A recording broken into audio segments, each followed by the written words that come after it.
Hello नमस्कार। तर चला आज बनवूयात गाजराचे एकदम गुबगुबीत आणि रसरशीत बघताच खावेसे वाटणारे असे स्वादिष्ट लाडू। चला तर मग रेसिपीला सुरुवात करूयात। इथे मी अर्धा किलो गाजर घेतलेत आणि आता आपल्याला याच्यावरची पूर्ण साल काढून घ्यायची आहे, म्हणजे गाजरावर वगैरे नकळत माती लागलेली असते बारीक बारीक, तर ती सगळी माती निघून जाईल।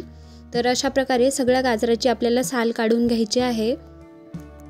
तर इथे बघा मी सगळ्या गाजरावरची साल काढून घेतली आहे आणि त्याला स्वच्छ पाण्याने धुवून घेतलेत। तर मी एका गाजराचे असे 2 भाग केलेत, म्हणजे हे किसायला आपल्याला सोपं पडेल। तर बघा इथे मी सगळे गाजर असे बारीक बारीक किसून घेतलेत। गाजर बारीक किसल्यामुळे ते लवकर शिजलं जातं। तर आता पुढची प्रोसेस करूयात। तर बघा कढाईमध्ये मी 2 चम्मच साजूक तूप घेतले आणि तूप छान विरघळल्यानंतर त्याच्यामध्ये आपल्याला जो आपण गाजर किसून घेतलाय तो टाकायचा आहे आणि गाजर टाकून घेतल्यानंतर त्या तुपामध्ये आपल्याला हा गाजर छानपैकी मस्त 2 ते 3 मिनिट परतवून घ्यायचा आहे। तूप आणि गाजर एकजीव झालं पाहिजे।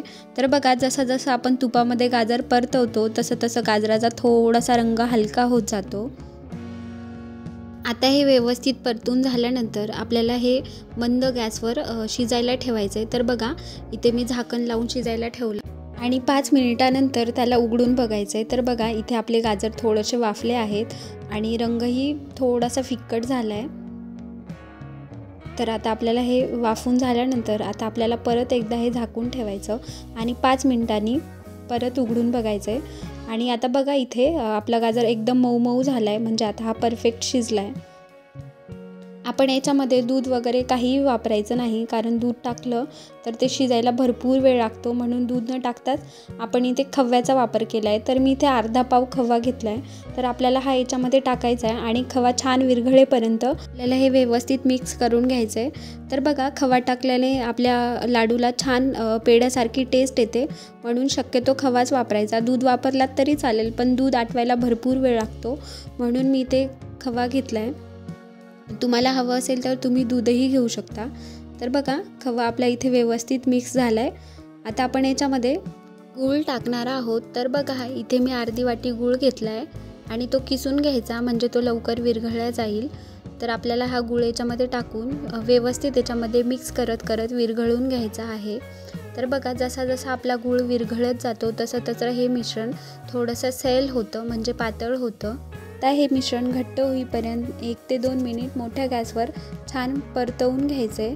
तर बघा आपण इथे साखरेऐवजी गुळाचा वापर केला आहे, कारण गुळामुळे आपल्या लाडूला छान चव येते।